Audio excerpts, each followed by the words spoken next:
Hey guys, welcome to the Breaking 90 podcast. I'm your host, Alex Harriman, and this is my co-host, Jerrika Rydell from Hello. Breaking 90 Fitness. What's going on today, Jerrika? Well, nothing really. It's been pretty low key lately. I've been running a lot though. I got out for an hour and a half yesterday, which is significantly longer than usual for me. What's That's your funny. what's your typical run time? How long do you run? I'm a happy like 10K and under kind of gal. But I've been trying to up the Ks a little bit lately. The weather's been so nice.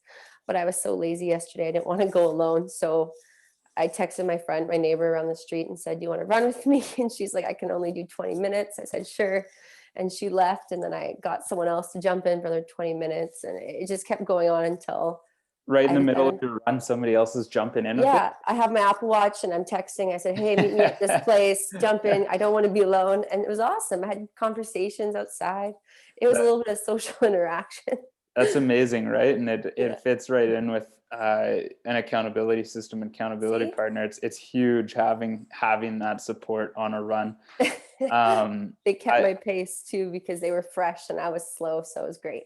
Okay. And how do Yeah. you find running outside in the winter? Oh, I love it. It's like my Yeah, favorite time of the year to run. Yeah. really? Yeah. Oh, wow.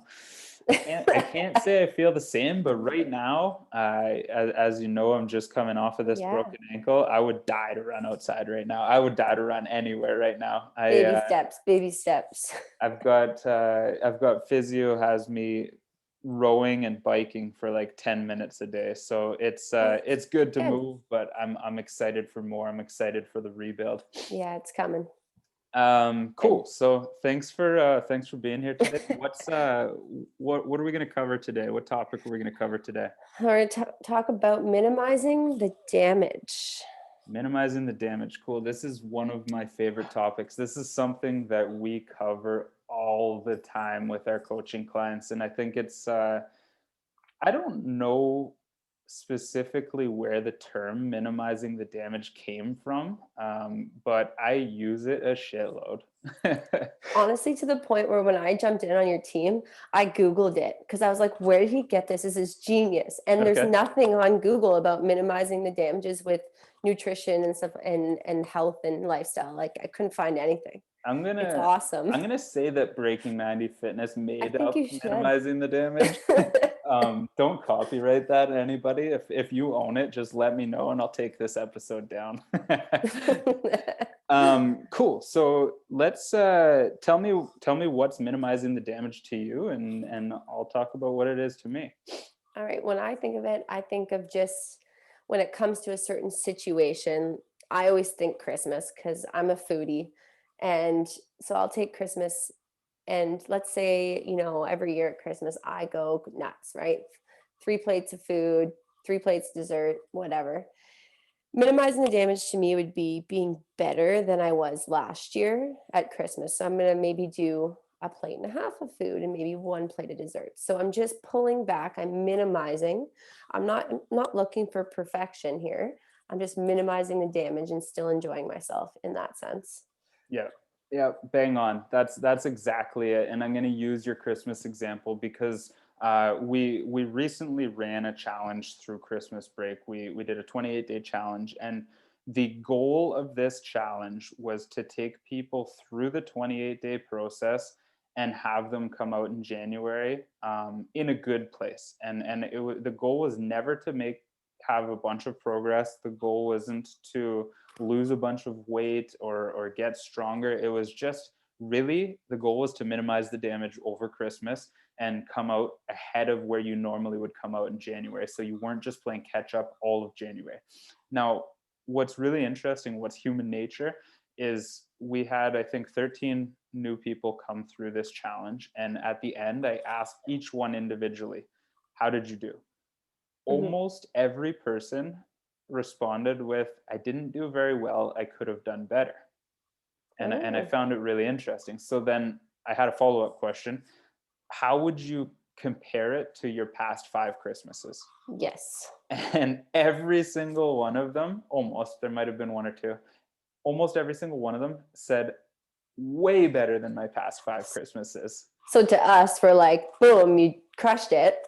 Exactly. And they minimized the damage. They came out in January. They feel great now and they're off to an awesome start. But it's human nature to want more. So although they went into that challenge knowing that both of our goals for them was to minimize the damage and keep what they had and not blow it out of the water, they all expected to do better. They all expected, they wanted to make progress. And that's human nature. But it's really, really important that we get comfortable with phases like that. Nobody should expect to make a ton of progress between Christmas and New Year's. If you can go through that period and minimize the damage, you will do so well in the big picture. It doesn't have to be either I eat like shit for 6 days straight or I don't get to enjoy myself at all, right? Exactly. Yep. And when your Cool. motivation's high in January and you're ready to go and you're like, hey, I'm starting off way better than last January and Mhm. ready to go. So yeah, no, it's Mhm. awesome. So when I look at my definition of minimize the damage and what I tell people to expect is you're going to have certain days that you know you aren't going to be bang on your nutrition. So set your goals and set your expectations for yourself, but don't set it to the point where you have to be 100% perfect in order to feel like you've succeeded.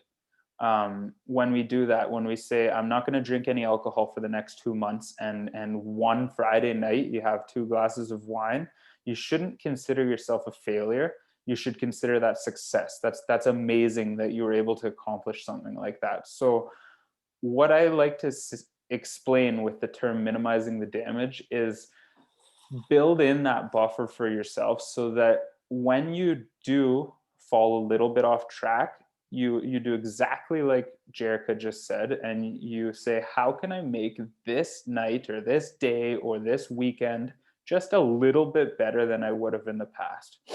If you typically would have had 3 glasses of wine and an entire pizza, try to have 3 glasses of wine and a half a pizza, Yep. and that's it. It's it. Small steps, not perfection, right?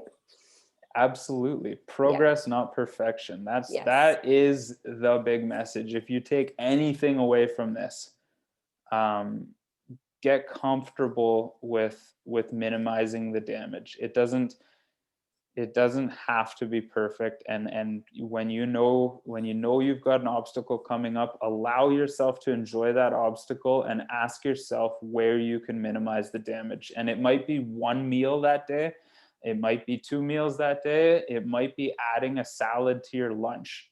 Figure out the easy low hanging fruit where you can minimize the damage. And you say we don't want, or you don't, it doesn't have to be perfection, but at the same time, I don't even want perfection because I don't want you to get used to that perfection mindset really ever, right?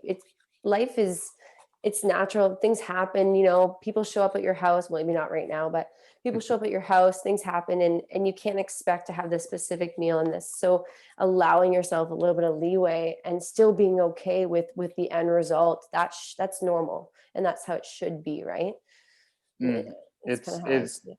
it's all about finding that balance. Mhm. I can't even begin to explain how many people first come to Breaking 90 Fitness and their biggest struggle is finding balance because they've gone in and out of roller coasters for their entire life of being super super strict or completely off the rails.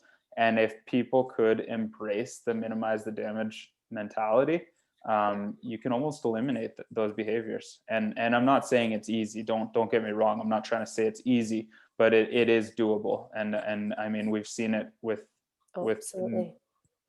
Many. I would say 100 different clients now Yeah. have gone through the process and learned how to minimize the damage and what that can do for them.